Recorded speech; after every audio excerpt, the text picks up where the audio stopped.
Have you ever noticed how the most powerful people in any room are usually the quietest? There's a reason for that. Silence isn't weakness. It's the ultimate weapon against manipulation.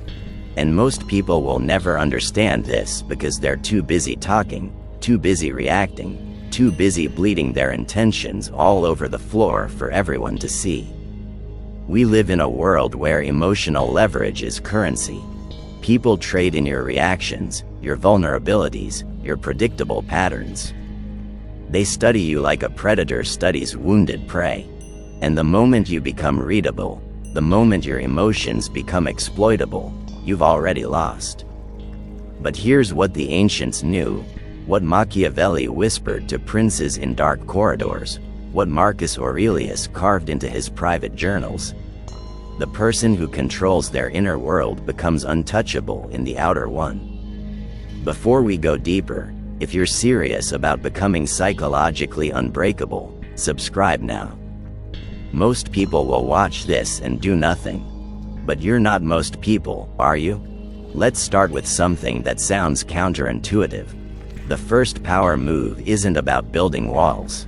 It's about understanding that manipulation only works when someone can find the buttons to push.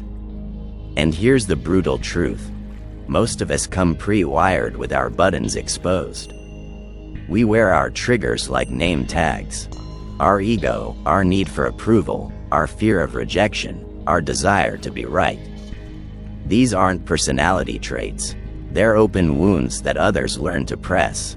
Epictetus, a slave who became one of history's greatest philosophers, said something that should be tattooed on everyone's consciousness. We are disturbed not by things, but by the views we take of them. Think about what that means. Every manipulation, every psychological game, every attempt to control you relies on one fundamental assumption: that you will react predictably to external stimuli. But what if you didn't? What if the stimulus arrived and you simply observed it, like watching clouds pass through an empty sky? This is where Machiavelli's strategy of silence enters. He understood that most people defeat themselves through speech. They reveal their strategies, expose their weaknesses, broadcast their intentions. And all the while, they think they're being honest or authentic or strong. But Machiavelli knew better. He wrote, "Everyone sees what you appear to be, few experience what you really are." That gap between appearance and reality? That's your defensive mode. The second move builds on this foundation. We must learn to treat our emotions not as facts but as information. There's a massive difference. When someone insults you and you feel anger, most people think, "I am angry, therefore I must respond." But the Stoic sees it differently. I notice anger arising. What is this anger trying to protect? What button just got pushed? This small shift in perspective changes everything. You move from being controlled by your emotions to being informed by them. Seneca spent years studying human psychology from his position in Nero's court, one of the most manipulative environments in human history. He survived by understanding this principle. A gem cannot be polished without friction, nor a man perfected without trials. The manipulator is actually doing you a favor. They're showing you exactly where you're still vulnerable, where your psychological armor has cracks. Instead of reacting with anger or hurt, respond with curiosity. They just gave you a free diagnostic test. Now here's where it gets interesting, where we move from defense to something more powerful. The third move is about strategic opacity. This doesn't mean being fake or dishonest. It means understanding that you don't owe anyone access to your inner world.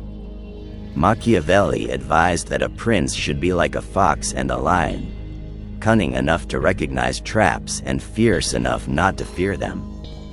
But notice, the fox doesn't announce its cunning. The lion doesn't justify its strength.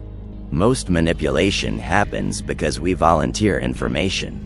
We explain ourselves, justify our choices, defend our decisions. Each explanation is a thread that others can pull. Marcus Aurelius, ruling the Roman Empire while maintaining his philosophical practice, never forgot this. The best revenge is not to be like your enemy. When someone tries to manipulate you into anger, and you respond with calm observation, you've just broken their strategy entirely. Let me ask you something, and really sit with this question. How many of your reactions are actually yours? How many are just old programming from childhood, from past relationships, from societal conditioning?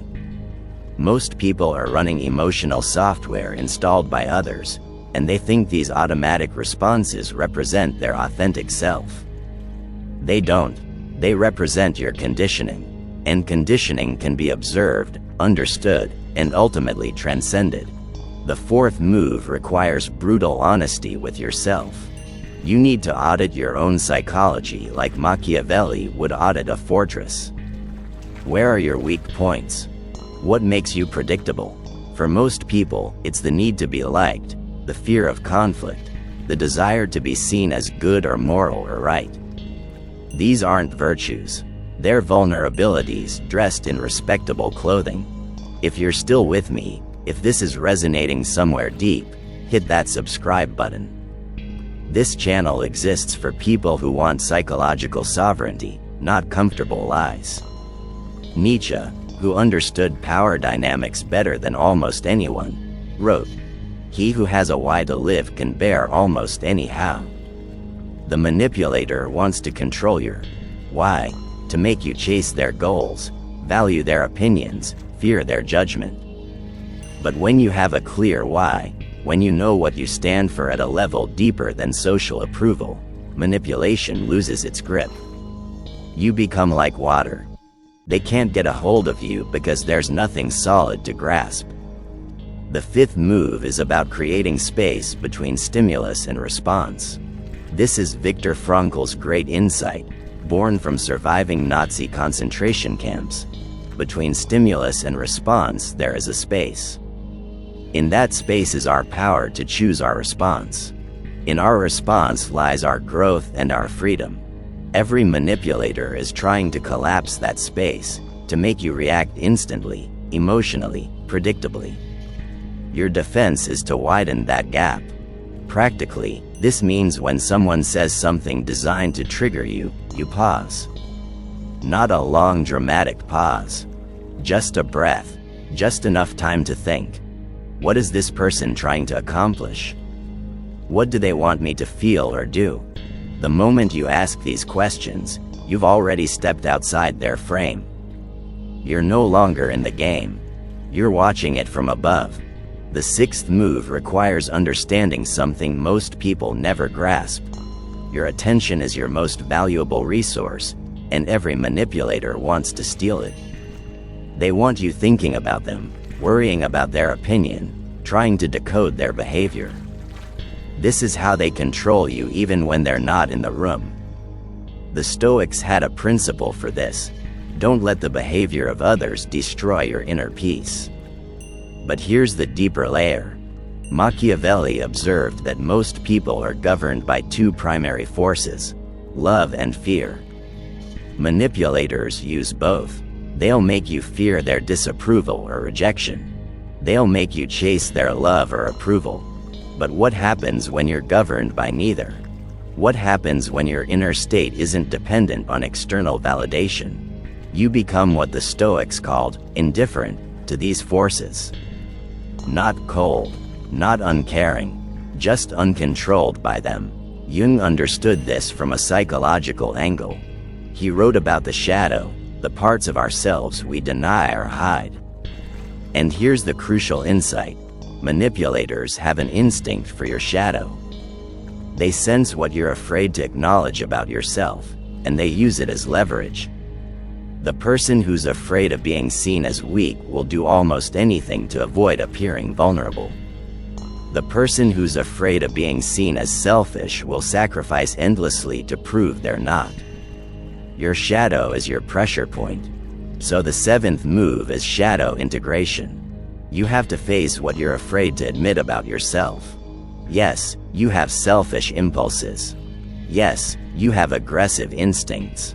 Yes, you have weaknesses and fears. Acknowledge them privately. Own them. Because the moment you accept these aspects of yourself, they lose their power as manipulation tools. The person who knows they're capable of selfishness can't be guilted into endless self-sacrifice. The person who accepts their aggression can't be shamed into passivity. Let me give you a practical framework here. Next time someone tries to manipulate you, run through this quick mental checklist. What emotion are they trying to trigger? What action do they want me to take? What would I do if I felt no emotion about this? That third question is crucial. It's not that you suppress emotion. It's that you don't let emotion dictate strategy. The eighth move is something Machiavelli would appreciate: strategic relationships. You don't have to engage with everyone. You don't have to give everyone access. Some people are psychological vampires, and they're only in your life because you allow it. The Stoics were clear about this. Epictetus said, "Keep company with people who uplift you, whose presence calls forth your best. Everyone else? They're optional." This isn't about being cold or isolated. It's about being intentional. Marcus Aurelius, despite being emperor, was selective about whose opinions he valued. He had a mental list of people whose judgment mattered, and everyone outside that circle was just noise. You need the same filter. Whose opinion actually matters to you? Choose carefully. Choose consciously. And everyone else? Let them think what they want. The ninth move requires understanding the difference between reaction and response. Reaction is automatic, emotional, fast. Response is considered, intentional, strategic. Every manipulator wants you to react. They say something provocative, and they wait for the emotional explosion. But what if you simply responded instead? What if you took their provocation, considered it calmly, and then chose your next move based on your goals rather than their agenda? Seneca practiced this daily. He wrote, "Begin each day by telling yourself, 'Today I shall be meeting with interference, ingratitude, insolence, disloyalty, ill will, and selfishness.'"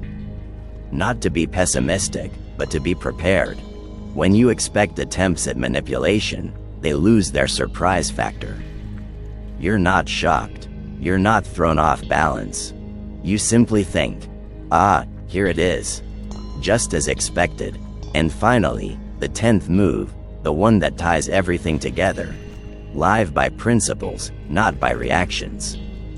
This is what makes you truly impossible to manipulate. When you have a clear set of values that you've chosen consciously, you have a compass that no one can spin. The manipulator tries to make you angry. You have a principle. I don't make decisions from anger. They try to guilt you into something. You have a principle. I help others from abundance, not from obligation. They try to shame you. You have a principle. My worth isn't determined by others' opinions. Machiavelli wrote The Prince as a manual for political power. But here's what most readers miss. The real power isn't in manipulating others. It's in being immune to manipulation yourself. The prince who can't be swayed by flattery, threatened by fear, or guilted by obligation is the prince who truly rules. Not just a kingdom, but himself. We've covered 10 moves, but they're really one move with 10 expressions. Know yourself completely, govern yourself absolutely, and let no one else's agenda become your operating system. This is psychological sovereignty.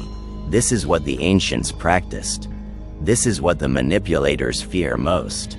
Because here's the final truth. People can only manipulate you if you're still manipulating yourself. If you're lying to yourself about your motives, hiding from your shadow, running from your fears, then others will use these same tools against you.